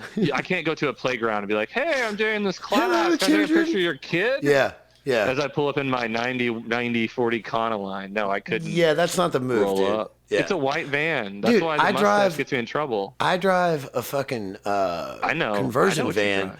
and I know, I I just love started seeing working it. at this window factory, and I work with a lot of people that have been to prison. And one of the guys made apparently in prison, which I already knew this because of what's that guy's name on fucking Seguro's podcast? Oh shit. The crazy guy that they showed, Fed Smoker. Oh yeah, yeah. Fed Smoker, but a Fed Smoker would call people chomos. What? Chomo is prison slang for child molester. Oh, Yeah, I'm we learning call all them sorts of SOs. stuff. We used to call them SOs when I worked in the kink. Okay, well, Chomo, Sex offender. these kids, these prison kids that I'm working with that are all on parole are fucking Yeah. calling it Chomo. And this fucking dude looked at me and he doesn't get in on the jokes because they were all making jokes about my van and me being a child molester. And this Right. one dude just goes, "Oh shit, man, that's your van?" And I was like, "Yeah." And he goes, "That's my fucking Chomo 3000." That's, dude. I fucking hit the floor, dude. Chomo 3000. That's what they call my Chomo. van. They You're call like, my "That's van. right." And I was like, "Well, I was a musician at one time, but I have a podcast. Would you like to be on it about your prison experience?" You wanna talk about your life with me? Yeah, they're just Yeah. nah. You just have to talk shit constantly where I work. You're but just it like, keeps "I'm a the chops dick." up. Keeps the No, chops it up. does. No, I did that. Like I've had jobs like that, and those are my favorite. The post office is like that. Like they set out back on break because they get break. Everybody gets break at the same time. Yeah. In the mornings, and they just straight up slaughter each other. Yeah. They're like just rip each It's other like down. being and on they're a like, roast. Dude, blue collar life is basically like being at the roast of Charlie Sheen, only you're is. Charlie Sheen minus Right, and like it- tiger blood and I know. crack and everything else. You're just doing all the some good mundane stuff. shit. Yeah, his crazy stuff. But blue collar life, dude, it's like people talk mad shit because they're bored because they're doing simple work and they just I know. want to fucking get into like any kind of release Yeah. from that. So they're like, Because they're hey, Right. we're gonna call Chris fucking his van Chomo 3000, and it's fucking hilarious. Yeah, like, dude. These dudes hit me with jokes about shit all the time, and I'm just like, all right, man. Well, guess what? You're a fat fuck. I mean, we just go back and forth. Like, it's like everybody just like, it's so funny how all the people that are really sensitive have never like been in a situation like that where you're doing something so mundane that you have to have some kind of a release. And that's kind of the thing I've fucking realized with the whole culture shock shit we were talking about earlier. Yeah, yeah. Where it's like, I mean, I'll be honest, like, I don't know who's right. I'm agnostic when I'm politically, spiritually, I'm agnostic in every facet of my life at this point, because at the end of the day, I don't know shit. And the main thing I don't know is what was that goddamn picture of? Oh, damn the picture. Okay, so I go on this assignment with the kid, right? And he's like 18 years old, like has four, he's a great kid. Like, we're still friends to this day. He actually was in my class years later. And shout out to Chase, wherever you're at. Chase, shout out Chase. You're probably not gonna hear this, but maybe you will. Maybe you'll hit it up on my stuff. I hope his middle name is Chase, but he goes by Chase. I really don't know. And then his first name is Paper. Paper Chase. Probably not, but maybe. Yeah, I got it. If I was going to name a kid Chase, that's what I'd do. But go ahead, man. Sorry. So anyways, they're just like, hey, you, what's your name? Like, it was like a movie. And I was like, I'm Jay. And like, because like I started going by Jay when I went to college. I was like, I can change my name now. So I'm just going to go by Jay, because everybody used to call me by my last name. No one had called me by my real name in like 6 years. For real? So I just started. The military shit, yeah. They just call you by your last name. So like, what's your name? I was like, they're like, do you go by Jay or Jason? And people were asking me, and no one ever asked, because I'm simple. Like I told you, like no one ever was like, this is how you do something. It was just always kind of like, he's got it. Like, your brother will help you. Like I never knew, like. When my mom like said that, she'll be like, raised by wolves. Like it's like it does Lord of the Flies. But so Ralph's got the conch. Like, so it was me, there's Jay, and I was like, I'll go. And so I stand up, tall, goofy looking guy or whatever I was at the time, and just I go with this kid. We like get into my car and we go to this barbecue place, take a picture, and there's this picture of this dude named Mo Wallace. He was out back in the smoke shack, and he was just like, the light was hitting, it was just all working. Yeah. And he just was wearing a bright red shirt, and like African-American gentleman, had all this smoke pouring out. It's just dark behind him. And let's be honest, black people just look better in everything. I just like dude, I mean, they just do. Like, they're just, they're beautiful. And like, for example, like a pair of Jordans. You put a pair of Jordans on some white legs. Yeah. They're weird. I mean, it's cool you got Jordans, white guy. Right. I have Jordans. But it's like, I got to wait to wear them until like August. You know what I mean? Like, I can't. Black people can pull off like a purple suit. Yeah. You see a white guy in a purple if you see a white guy in a purple suit, I'll put it this way. If that was a white guy in that photo, that red shirt wouldn't look that cool. Yeah. Black people they exude a level of. I think it's a confidence thing, because that's what. Which is ironic, because we were saying that Republicans are, you know what I'm saying? Right, but like this dude, it was like, you could just tell, like, and he had such a good story, and he just sitting there talking to this dude, hands moving, had gloves on, smoke rolling out, the sun just hitting him in the face, and I was like, shit, I guess that's it. And I took it, and like it was the first one, and I was like, I think I got it. And they're like, what did you think was so? I mean, it just looked right. I was like, what can I fix? And that's exactly. I was like, can I fix anything? Dude, there you go. Like, and I just was like, I don't think so. And I was like, I'll go ahead and take some more, and be like, just in case, so I don't get in trouble in this class. That was the fucking one. You knew that was the one. Yeah, and we went. Well, no, like as soon as I got done, I told that kid. I was like, hey, I think I got it. And he's like, what? And I was like, I got it. Like, that was it. And he's like, dude, you shouldn't. No. Like, he, like, knew. He'd been there a while. Like, it was, like, his, like, second semester or something. He knew. He's like, you can't go back with that. Like, you can't just go back with one. Like, you can't. Like, they're gonna, because you had to go to an editor. Like I didn't just take it back and then post it. Oh, okay. I turned it into an editor Yeah, I desk forgot with you two were the editors. journalism thing. Yeah, there we go. So it's like they have to edit it. So like I went from being in a super structured thing into another super structured, like journalism's so you always have to structured, like, run shit up the line. Right, but you also have to, like, there's such strict rules about things that you do, like how you do things. You can't. That's why it's the journalism is integrity. trash now, honestly. Right. Well, no, it is because people just stop. They were like, you know what? It's not worth it. We ain't got no money. Yeah, but then who's left?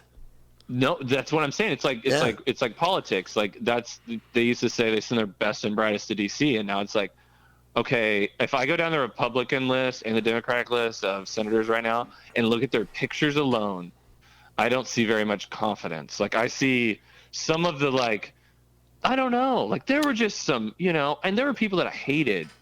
And Paul, like you got a Paul Ryan now versus a John Boehner. Like those are different looking humans. And I hate John Boehner, but look at Paul Ryan. He looks like a lizard, and John Boehner looks like somebody's dad. Like John Boehner. But John Boehner, you know what I like about John Boehner? He doesn't care. He smokes cigarettes. He does. He's old That's school, why he's dude. orange. He's a man. That's why he's a orange. Man, He doesn't care. I'm headed towards a life where I'm gonna have to hit a tanning bed because I'm a smoker and my skin's going to hell. And then John Boehner was just like, I mean, this is the most, like, if you grew up during the John Boehner era, which and you people don't even know. They don't know. There's a half the people in the world don't know.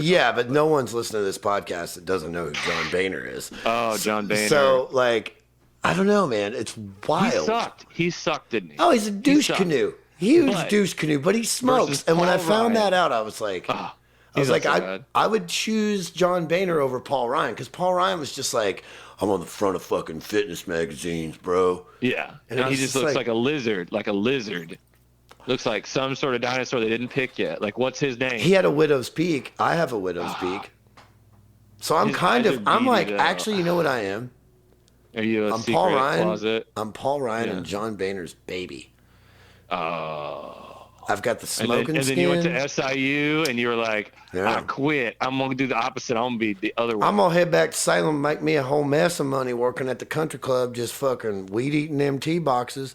And then every once in a while, when I'd weed a mess of tea boxes. And then the old women on this was like one of my favorite things about that particular blue collar job was that I did work at a golf course and I did weed eat creeks. It's fun. And I weed eated tea boxes. And you're like, I'm outside. I love this. Nah, dude.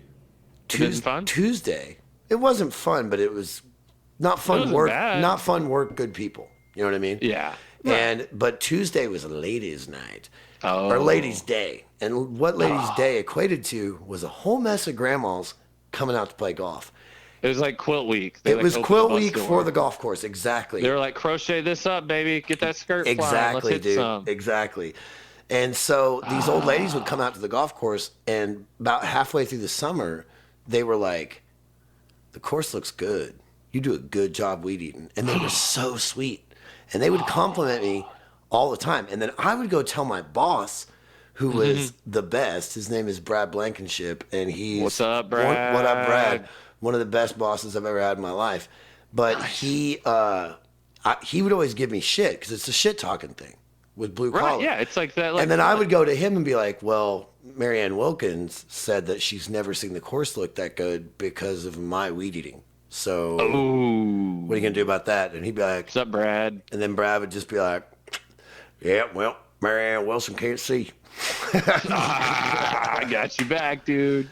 Well, man, hey, we wrapped it up, and your barbecue photo thing was gorgeous. And next time that we do this... Deal. I would like to talk about your love of photography compared to like my love of music, because I really you said. You missed my last job though. Well, I don't care. What I said. We'll save that for next time. This is a cliffhanger, deal, dude. This is like a made-for-TV movie. We're so good. And now we're like good at this. To be this continued. is my first one. So, but the thing was, man, what you said about that photo, where it was like it's not going to get any better than this. That really hit me hard when you said that, because like I just had a thing, which I said this on another interview. I don't give a shit. But like my cousin came down to play drums on some music for this new thing I got coming out that's called the Carl Winslow Sessions. And I said yes, yeah. I'm looking forward to it. So I was on there today. He basically like we got done with, like, we had never played together. Like, I bought him a guitar when he was a kid, and now he's a drummer, and he's fucking good. I had no idea how good he was until he came to my house, and I was like, Jesus Christ, dude, You were like trying to be cool. You're like, he's probably all right, but then you're like, no. I mean, I knew he was good. I knew he was you're like, how good. But then when I played with him, I was like, Jesus, he's better than me at everything. And but like he played on this tune, and I recorded it here at the house, and I thought it was pretty cool. And then I put vocals on it and shit. And I sent it to him. I was like, here's the song, because he wanted me to put vocals on it, because he couldn't figure out what the structure was, even though there was a structure. Right. And so I put vocals on it one day. Sent it to him. I was like, sorry, I did these at 10 in the morning. They probably don't sound that great, but here's what it is. And then he was like, okay, cool, I got it now. Well, I'll come back down and we'll redo this. And over the course of time, I kept listening to it, and I was like, this song, I told my cousin, I was like, this song can't get any better. Like, we could do it 100 times. It'll never have more life in it than that. And my guitar is like, it needs a new 1/4-inch jack. And you can hear the 1/4-inch jack going while I'm playing and shit. And it suits the song so perfectly. Like, it suits it so perfectly. You just couldn't recreate it. It just happened. Like, it would have like, never. It was like taking. It's Yeah. just like, I was like, sprinkle. Here's a little extra for you, Chris. I'm never gonna fucking redo it. And he was kind of pissed, I think, because he didn't feel like his drum chops were like good enough. And I was just like, look, dude, it sounds amazing. And you know, I got it back, and it sounds amazing to me, anyway. And like, that's kind of so. I don't know. That's beautiful that you said the same thing about that photo of the dude barbecuing, where you were just like, that's it. Yeah, like and not saying it happens a lot, because like I take a lot of photos, but I'm not into all of them. Like, I don't like a lot of my photos. Like, other people I'm like, oh, that's cool, like, you know, whatever.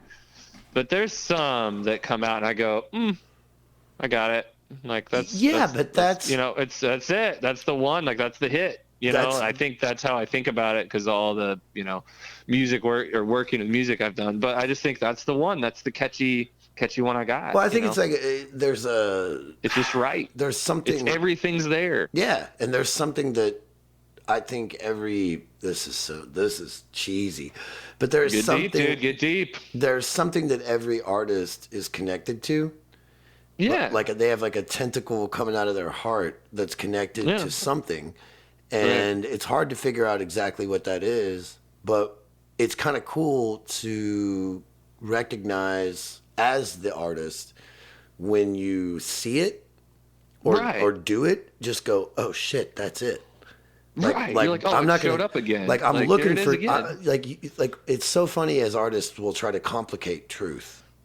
Yeah. And that's kind of what we're supposed to be looking for. Right, you're supposed to be looking for. Make it. Yeah. Don't complicate truth. Don't make it convoluted. Just, you know. Actually, I'm gonna end the podcast, and I want everyone to live their truth.